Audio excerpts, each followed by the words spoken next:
કેમ છો છોકરા? મજામાં? હાલો તો હવે આપણે નવા લેક્ચરની સ્ટાર્ટિંગ કરીએ. આપણે ગયા લેક્ચરની અંદર ચેપ્ટર નંબર 12 ની શરૂઆત કરી હતી. ચેપ્ટર નંબર 12 હતું વિદ્યુત પ્રવાહ અને તેનું ચુંબકીય ક્ષેત્ર, જેમાં આપણે શરૂઆતના 4 પેજ સુધીનું જે ગોળ મુદ્દા 4, 5, 6 પેજ સુધીનું આમ તો વિડીયો 6 પેજ સુધીનું જમણા હાથના અંગૂઠાના નિયમ સુધીની દરેક વસ્તુ રિપીટ કરી હતી. જેમાં આપણે પ્રસ્તાવના વિશે શીખ્યા ઓસ્ટ્રેલિયાએ પ્રયોગ કર્યો, જેના દ્વારા વિદ્યુત શાસ્ત્ર અને ચુંબકીય શાસ્ત્ર ભેગું થયું. પછી વધારામાં આપણે શીખ્યા ચુંબકીય ક્ષેત્રની વ્યાખ્યા, ચુંબકીય ક્ષેત્ર રેખાઓની વ્યાખ્યા અને એના ગુણધર્મો, અને કેવું ચુંબકીય ક્ષેત્ર હોય છે, અને તારની આસપાસ જે ચુંબકીય ક્ષેત્ર ઉત્પન્ન થાય છે એ કેવા પ્રકારનું હોય છે, સદિશ, અદિશ અથવા તો તારની આજુબાજુ વર્તુળાકાર, આવા બધા પોઈન્ટ શીખ્યા.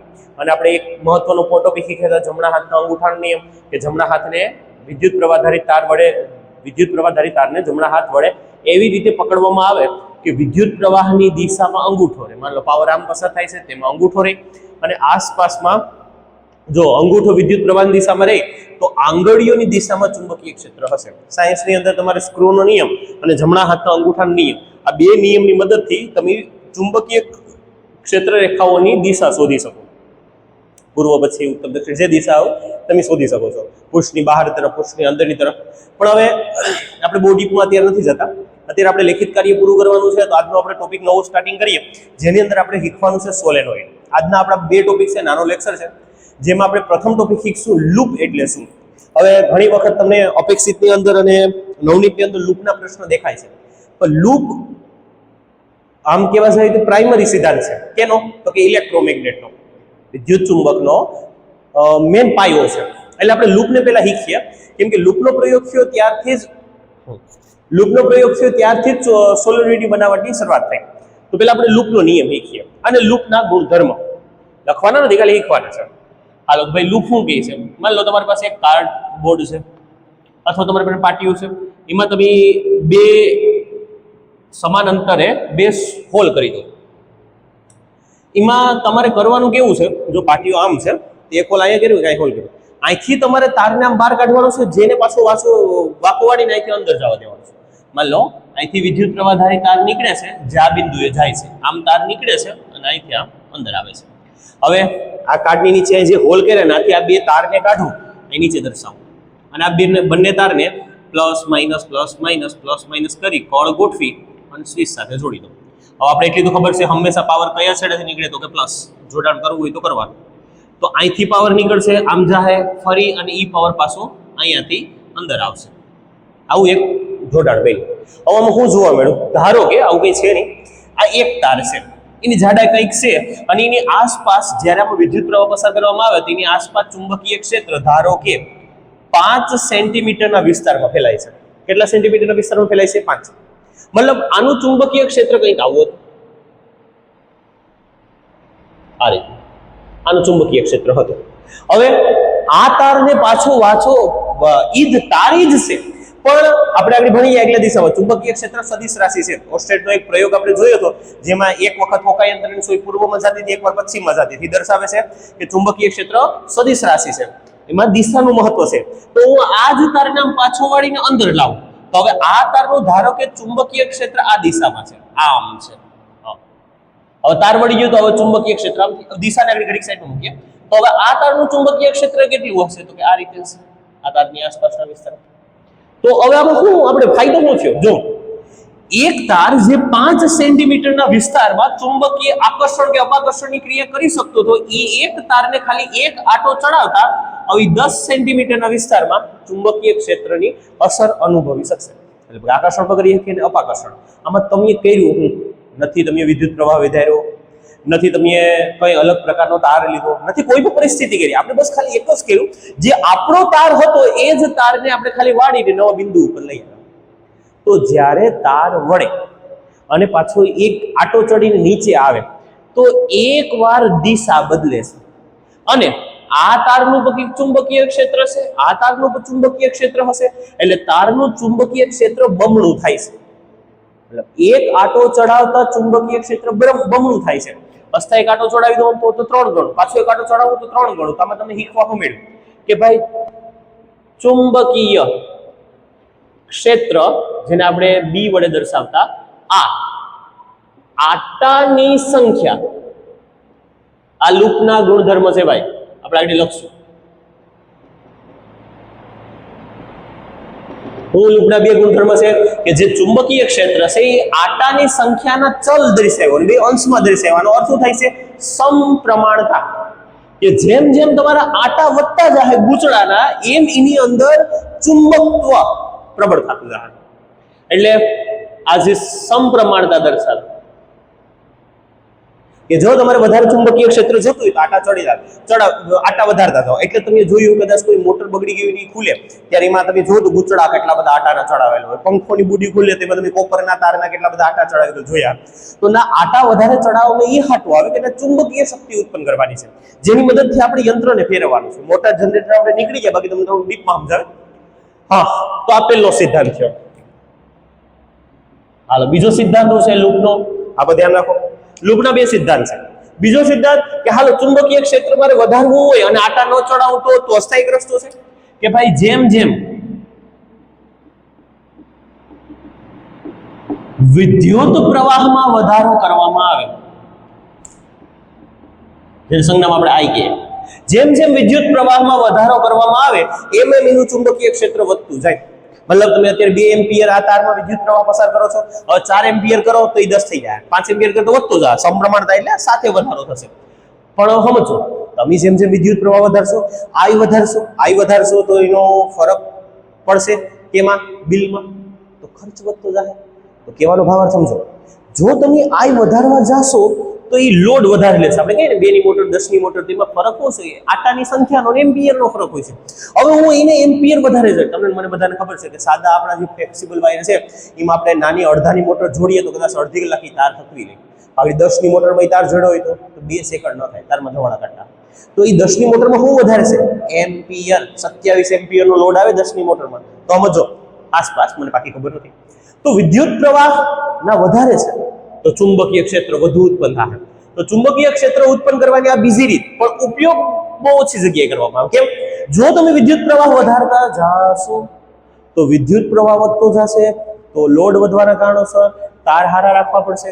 બીજી વસ્તુ ખર્ચાળ બોડી થઈ જશે. ત્રીજી વસ્તુ વિદ્યુત પ્રવાહ વધારે થવાના કારણોસર ખર્ચ વધુ આવશે. તો આ ખર્ચાળ પોઈન્ટ છે. એટલે તમારે જો સરળતાથી ઓછા પાવરે વધારે આકર્ષણ ઉત્પન્ન કરવું હોય તો આ સિદ્ધાંત આપણે અગત્યનો છે. બંને સિદ્ધાંત ચુંબકત્વના જ છે, ચુંબકીય ક્ષેત્ર ઉત્પન્ન કરવાના જ છે.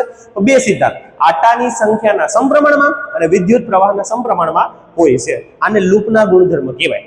આ લૂપ એક આટો છે, આવા કેટલા બધા આટા ચડાવીને તમે ગૂંચળું તૈયાર કરો તો એને સોલેનોઇડ બોલવામાં આવે છે. તો કહેવાનો ભાવ ખાલી એટલો છે કે સોલેનોઇડ કહો તમે લૂપ કહો બધું એક જ છે, બસ ખાલી ફરક એમાં આટાની સંખ્યામાં છે. તો હવે આ જ ગુણધર્મ પાછા આપણે લખવાના છે અને આ જ લૂપના સિદ્ધાંતનો ઉપયોગ કરી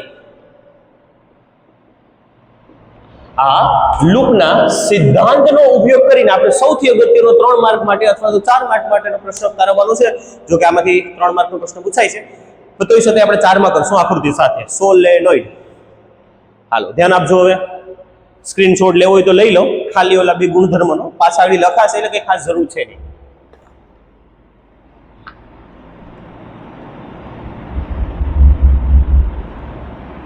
હાલો તો આપણે સૌથી અગત્યનો પ્રશ્ન સ્ટાર્ટ કરીએ. ઇલેક્ટ્રોમેગ્નેટ. બોર્ડ રેડી છે? હાલો તો આપણો આજનો પ્રશ્ન છે પ્રશ્ન નંબર 3. હા 3 થાય દેખાય છે ને? હા પ્રશ્ન નંબર 3 છે કે ભાઈ સોલેનોઇડ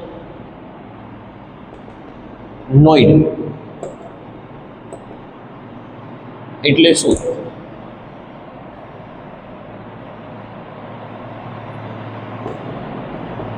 આકૃતિ દોરી સમજાવો. હું 4 ગુણ આપું છું કેમ કે આકૃતિ સાથે લખાણ બધા છે 4 માર્ક પૂછી શકાય. પછી જેમાં પૂછે એમાં આકૃતિ સાથે 3 માર્કમાં 3 માં લખવાનું. આકૃતિ વગરનો સોલેનોઇડ પૂછી લે. ઇલેક્ટ્રોમેગ્નેટમાં બીજું નામ છે, આપણે જરાક ધ્યાન રાખીશું.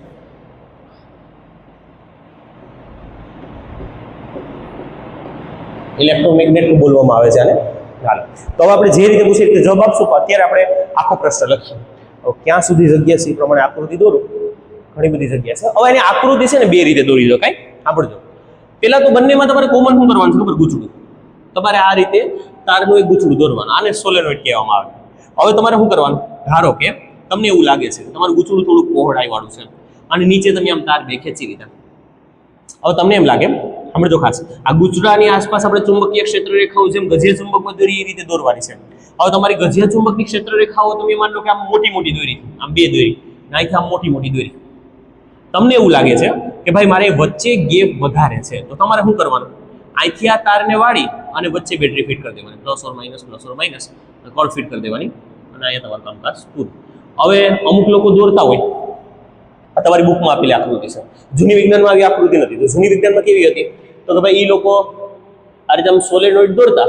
હવે આ રીતે બે લીટા ખેંચી લેતા, પેલા એની આસપાસનું ચુંબકીય ક્ષેત્ર દર્શાવી દેતા. એટલે આ ચુંબકીય ક્ષેત્ર થઈ ગયું. તો હવે નીચે બેટરી દોરતા. તો તમારી ઈચ્છા, તમને જેમ અનુકૂળ પડે એ રીતે આકૃતિ દોરજો. આ જૂની વિજ્ઞાની છે અને આ નવી વિજ્ઞાનની આકૃતિ છે. બેમાંથી ગમે એ દોરી શકો આકૃતિ, બેમાં કઈ ફરક નથી. આમાં તારને લાંબા કરી બેટરીને કળને નીચે લીધેલી છે, આમાં સોરી ટૂંકા કરીને અંદર લીધેલી છે. આમાં બંને તારને લાંબા કરીને નીચે લીધેલી છે. બાકી જે તમે સોલેનોઇડ બોલો એ શું છે? તો કે ઇલેક્ટ્રોમેગ્નેટ. વિદ્યુત એટલે ઇલેક્ટ્રોન, ઇલેક્ટ્રોન થી ઉત્પન્ન થતું ચુંબક બનાવવાનું છે. અને ઘણા બધા ફાયદા છે ભાઈ. તો હાલો ધ્યાન દેજો. ઇલેક્ટ્રોમેગ્નેટ માટે આ આકૃતિ પર લઈ શકાય, આ આકૃતિ. હું જૂની વિજ્ઞાનની આકૃતિ દોરું, નવી વિજ્ઞાન તમારી બુકમાં છે. તમને જે યોગ્ય લાગે એ દોરવાની. બસ ફરક ખાલી એટલો છે કે બેટરી આમાં અંદર લીધી, બેટરી આમાં બહાર લીધી. બસ બીજો કોઈ ફરક નથી. નવી વિજ્ઞાનની દોરી એવું કઈ છે ને કે નવી વિજ્ઞાનની, પણ હવે નવી વિજ્ઞાન તમને આપેલી જ છે, તો તમને એક વધારાનો ઓપ્શન આપી દઉં. તમને જે ઠીક લાગે એ પછી દોરજો. બેમાંથી કોઈ ગમે એમાં માર્ક નહીં કપા. થોડીક સાવધાનીઓ રાખવાની આકૃતિ દોરવામાં, એ સમજી લેજો જરા. પહેલા તો તમે આકૃતિ બનાવો. તો આકૃતિના થોડાક નીચેના ઉપરની 4 લીટી છોડીને પછી આકૃતિ બનાવે ને આપણે ચુંબકીય ક્ષેત્ર રેખાઓ દોરવાની છે. આ રીતે બનાવી આમ લીટા ખેંચી લો. હવે પેલા તો નાની એવી ચુંબકીય ક્ષેત્ર રેખા એક ઉપર નીચેથી કાઢો, એક ઉપરથી કાઢો. આ રીતે ક્ષેત્ર રેખાઓ. પછી એક એના કરતા મોટી કાઢો ચુંબકીય ક્ષેત્ર રેખા, એક મોટી ચુંબકીય ક્ષેત્ર રેખા. તમારે 3 દોરવાની ઈચ્છા હોય તો ત્રીજી દોરો અંદર, તમારી ઈચ્છા, તમને જેમ ઠીક લાગે. પછી જેમ આપણે કરતા એમ ગજિયા ચુંબકમાં 3 રેખાઓ બહાર નીકળતા દોરતા, તો 3 પાછી અંદર આવતા પણ દોરતા. હવે જો એની જેમ દોરવું હોય તો એની જેમ, તમારા સોલેનોઇડમાં કંઈ ઊથમું હોય, ઊથમું દોરવું હોય તો તમારી ઈચ્છા. રેડી? હકીકત તો માઇનસ છેડા એક n બને, પણ હવે એવું કંઈ ફિક્સ હોતું નથી. હાલ તો હવે આપણે અહીંયાથી બધી રેખાઓને આમ બહાર નીકળતા દર્શાવીએ. જો અહીંયા બધી રેખાઓને આમ બહાર નીકળતું દર્શાવો કે ભાઈ અહીંથી બધી રેખાઓ બહાર નીકળે છે, તો આપણે યાદ છે જેથી બધી રેખાઓ બહાર નીકળતી હોય એ શું હોય? n. આ રેખાઓ આ તરફ આમ આગળ જાય છે અને પાછી અહીંથી અંદર આવે છે. હવે અંદર જ્યાં બધી ચુંબકીય ક્ષેત્ર રેખાઓ આવતી હોય ના શું બને? તો કે s. અને અહીંથી જ પહેલી વાર ખબર પડી હતી કે ચુંબકીય ક્ષેત્ર રેખાઓ s થી n તરફ ગતિ કરતી હોય છે, અંદરના પોલા ભાગમાંથી.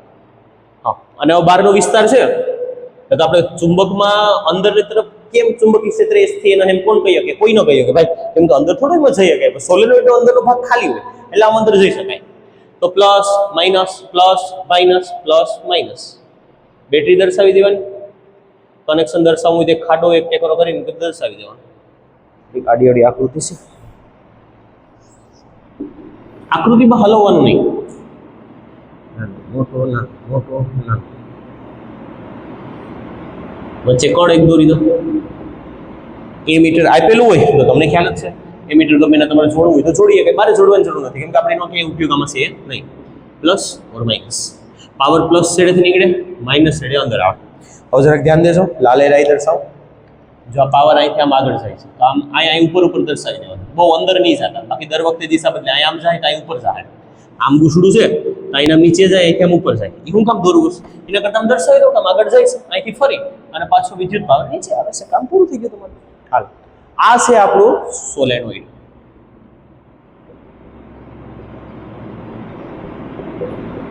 ત્રણ માર્કનો પ્રશ્ન પરીક્ષામાં પૂછાવાની પૂરેપૂરી શક્યતા. હાલો હવે આપણે લખાણ લખવાની સ્ટાર્ટિંગ કરીએ. હાલો ભાઈ, તો પ્રથમ મુદ્દો, સોલેનોઇડ એટલે શું? તો પેલી વ્યાખ્યા લખીએ, બીજો એનો સિદ્ધાંત લખીએ અને પછી આપણે થોડા ગુણધર્મો સમજાવું. હાલ, તો પેલો લખીએ વ્યાખ્યા કે ભાઈ વિદ્યુત પ્રવાહ ધારિત ગૂંચળાને સોલેનોઇડ કહેવાય. જેમાં વિદ્યુત પ્રવાહ પસાર થાય છે એવું ગૂંચડું એને સોલેનોઇડ કહેવાય. અથવા સાયન્સની વ્યાખ્યામાં જાય તો વિદ્યુત પ્રવાહ ધારિત હેલિકલ ગૂંચડાને, આ જે આકાર છે ને આને હેલિકલ બોલવામાં આવે, હેલિકલ ગૂંચડાને સોલેનોઇડ અથવા તો વિદ્યુત ચુંબક કહે છે. હાલો તો પહેલા લખીએ વ્યાખ્યા કે ભાઈ વિદ્યુત પ્રવાહ ધારિત વર્તુળાકાર ગૂંચડા અથવા બીજું નામ પર લખું હેલિકલ ગૂંચડાને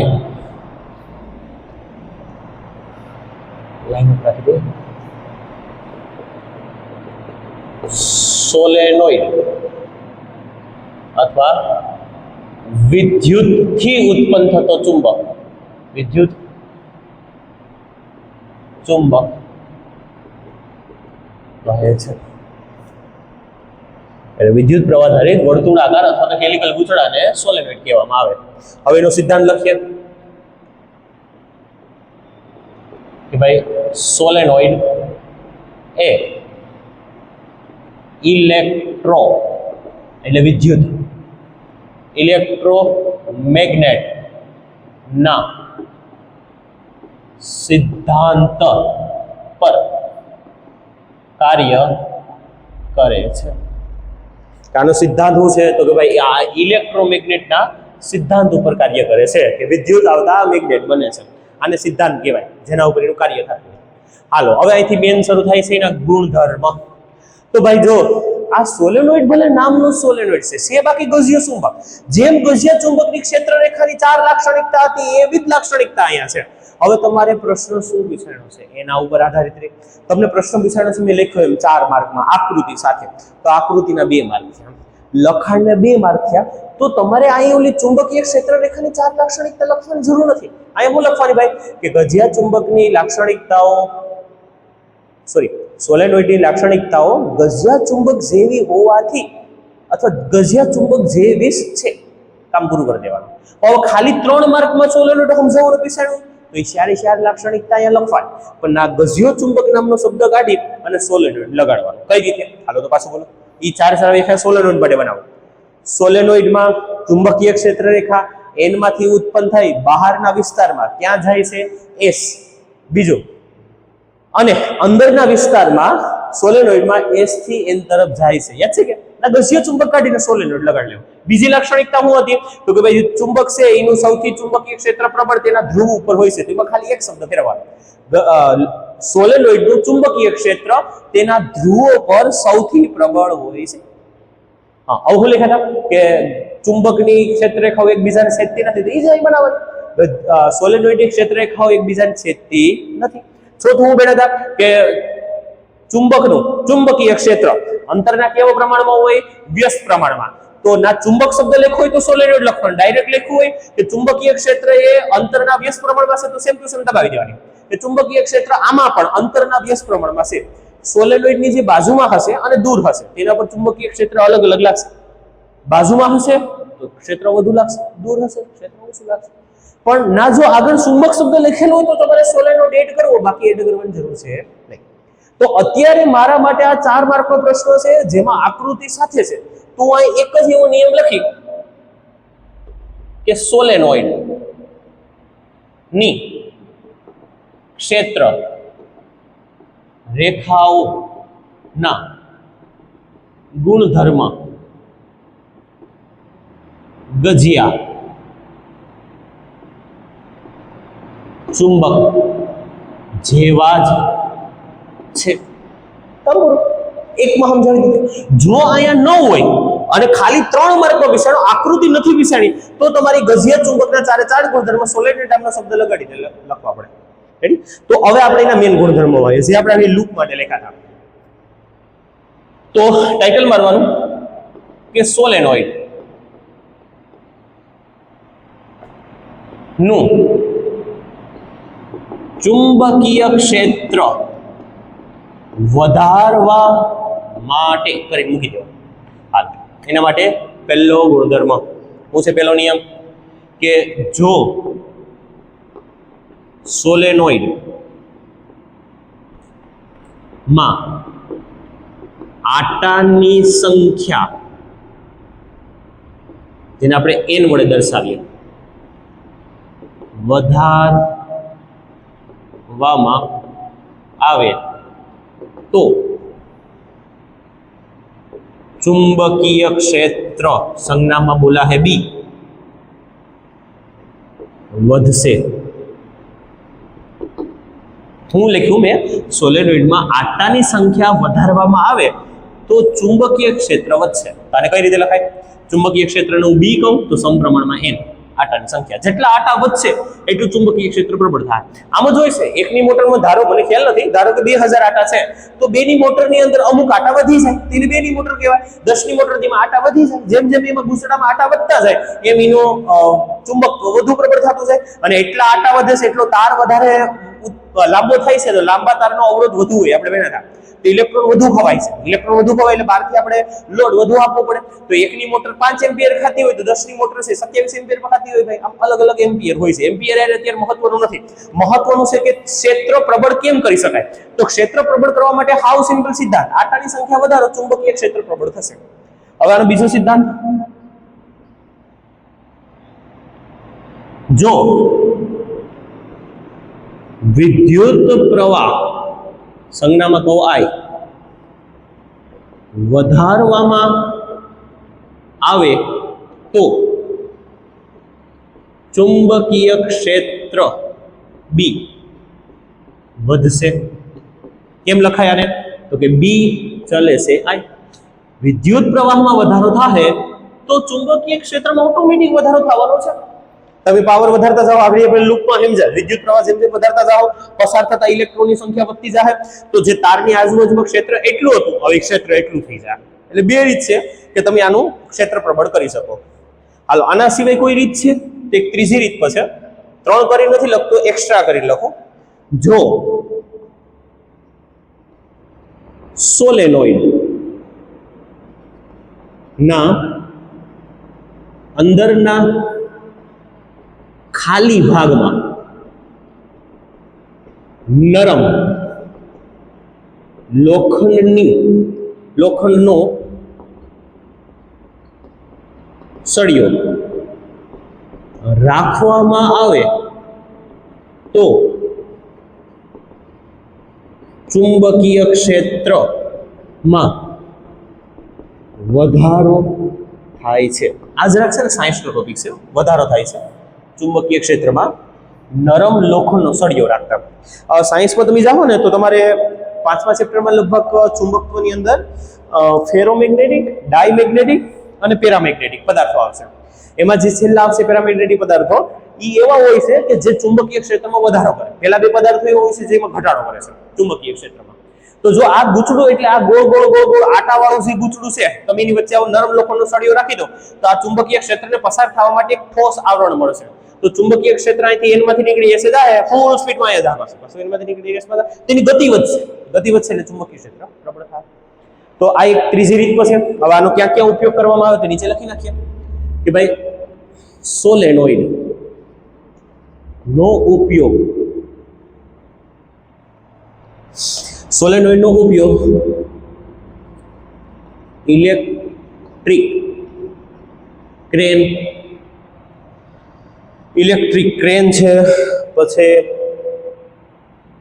મોટર,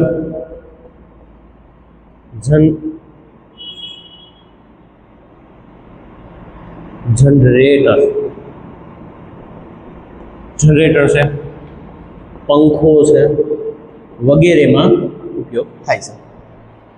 વગેરેમાં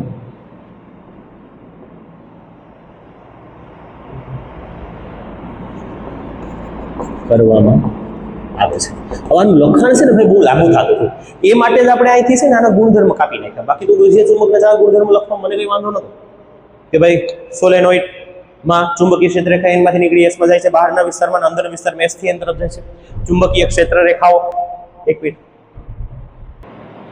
હા છોકરા, તો કહેવાનું એટલું હતું ખાલી કે જો તમે અહીંયા 4 માર્કના પ્રશ્નમાં આકૃતિ દોરીને ગુણધર્મ 4 લાંબા કરવા જાઓ, પછીના મેન 2 ગુણધર્મ લૂપના લખો અને પછી તમે એના ઉપયોગ લખો અને આ બધી વસ્તુ લખો તો બહુ લખાણ લાંબુ થઈ જાય. એટલે આપણે જઈએ આમ થોડુંક તમને તમારી રીતે મેનેજમેન્ટ આવડવું જોઈએ. ફક્ત તમને એટલું પૂછ્યું છે કે ચુંબકીય ક્ષેત્ર રેખાના ગુણધર્મ જણાવો, તો તમારે 6 લખવા પડશે. ચુંબકીય ક્ષેત્ર રેખાના કેના, તો કે ચુંબકના નહીં, સોલેનોઇડના. આગળ સોલેનોઇડ વાપરવાનું. 4 ચુંબકીય ક્ષેત્ર રેખાના જે તમે ગુણધર્મ ગણા છે, 4 માં આગળ સોલેનોઇડ શબ્દ વાપરીને લખી નાખવાનો. કે સોલેનોઇડમાં ચુંબકીય ક્ષેત્ર રેખા n થી s ને s થી n ને એની ક્ષેત્ર ચુંબકીય ક્ષેત્ર સૌથી પ્રબળ તેના ધ્રુવ ઉપર હોય છે. ચુંબકીય ક્ષેત્ર રેખા એકબીજાને છેદતી છે, એની ચુંબકીય ક્ષેત્ર રેખાઓ છે, અંતરના વ્યસ્ત પ્રમાણમાં છે. 4 ગુણધર્મ લખવાના. આગળ નામ સોલેનોઇડ શબ્દ વાપરવાનો, ચુંબક નહીં. એ 4 ગુણધર્મ લખીને 2 લખી નાખવાના. કામ પૂરું થઈ ગયું તમારું. પણ હવે અહીંયા તો 4 માર્કનો પ્રશ્ન છે, એમાં આકૃતિ કો દોરવીને સોલેનોઇડને સમજાવો તો બહુ લાંબુ ન કરાય. એટલા માટે એની વ્યાખ્યા લખી, એનો સિદ્ધાંત લખ્યો અને એક પોઈન્ટમાં આપણે લખી નાખ્યું કે સોલેનોઇડના ગુણધર્મો ગઠિયા ચુંબક જેવા જ છે, લખવાના નહીં. આવું પૂછાય તો. એટલે થોડુંક મેનેજમેન્ટ પોતાની રીતે તમને કરતા આવડવું જોઈએ. હવે કે ભાઈ એ આટાની જેમ જેમ આટા વધતા જાય એમ ચુંબકીય ક્ષેત્ર પ્રબળ થતું જાય. આ લખવું હોય તો લખવાનું, બાકી નહીં. આ તો દેખાવ માટે છે, સારું લાગે. ચુંબકીય ક્ષેત્ર વિદ્યુત પ્રવાહના સમપ્રમાણમાં છે, તો ચુંબકીય ક્ષેત્ર અને વિદ્યુત પ્રવાહ કે વિદ્યુત પ્રવાહ વધતા ચુંબકીય ક્ષેત્રમાં વધારો તો વધશે, તો B ચલે છે I, અથવા તો વધશે આ વધશે જ લખો. હાલો, તો B ચલે છે I. જો સોલેનોઇડમાં અંદરના વિસ્તારમાં ખાલી નરમ લોખંડની પ્લેટ રાખવામાં આવે છે ને, કયો ફેરો કહેવાય કે પેરામેગ્નેટિક પદાર્થો કહેવામાં આવે, જો એ ઉમેરવામાં આવે તો ચુંબકીય ક્ષેત્રમાં ઓટોમેટિક વધારો થાય. અને આનો ઉપયોગ ક્યાં ક્યાં થાય છે? આપણે જે અત્યારે મોટા મોટા શીપ આવે છે, શીપમાં મોટા કન્ટેનર આવતા હોય, તો કન્ટેનરનો તો કંઈક લોડ હોય કેટલા બધા ટનમાં. હવે એને ઉપાડીને તમારે પોર્ટ ઉપર મૂકવો. હવે ના જો કોઈ ક્રેન ઓલી દાતાવાળી આવે એવો ઉપયોગ કરે તો એમાં ખૂટી જાય, કન્ટેનર તૂટે. તો એના માટે વાપરવામાં આવે ઇલેક્ટ્રોમેગ્નેટ, ચુંબક વાપરવામાં આવે. ચુંબક આમ ચોટાડે, આમ મૂકી દે. હવે આપણો કાળો ચુંબક હોત તો સોટી તો જાય, ઉછળવા હાટું બી શેરમાં મજૂર જોત. એટલે એની જગ્યાએ ઇલેક્ટ્રોમેગ્નેટ વાપરવામાં આવે કે જ્યારે આમ કન્ટેનર ઉપર મૂકે તો એ ચુંબક બની જાય. મતલબ કન્ટેનરને આકર્ષણ કરે, લઈ અને શીપ પાછો પોર્ટ ઉપર મૂકી દે અને એ ચુંબકની સ્વિચ બંધ કરે એટલે ચુંબક નથી. હવે ખાલી ગૂંચળું છે, એ કન્ટેનર નથી, અલગ થઈ જાય. બીજું, પંખામાં મોટર વપરાય છે, જનરેટરમાં જે મોટર જેવો સિદ્ધાંત હોય છે, એમાં ગૂંચળા આટાની સંખ્યા જ હોય છે, એ બધા સોલેનોઇડ જ છે. મિક્સરની મોટર, કોઈ પણ વસ્તુ ગોળ ગોળ ફરતી હોય એના સોલેનોઇડ વપરાય લગભગ. તો આ મહત્વનો એક સિદ્ધાંત હતો, જે શોધ પછી એમ કહું કે મોટર બધી વસ્તુ આના પછી આવી, લૂપ અને સોલેનોઇડ પછી. તો આજના લેક્ચરની અંદર લૂપ અને સોલેનોઇડ હિસાબ આપણે એક બળની અસરવાળો ટોપિકની વાત કરી આગલા લેક્ચરની અંદર, અને પછી આપણે વિદ્યુત પરિપથ અને તેના 2000 જે વ્યાખ્યાઓ છે એને સરખી રીતે જોઈ લેવું. હાલો, અહીંયા સુધી રાખીએ. સારી રીતે આને પાકું કરજો અને મુક્તાની પરીક્ષામાં પૂછાવાની શક્યતા આ વર્ષે પૂરેપૂરી છે, કેમ કે 25માં નથી પૂછાણો ભાઈ. હાલો, પાછા મળીએ લેક્ચરમાં. અસ્તુ, જય ભગવાન. સ્ક્રીનશોટ લઈ લો.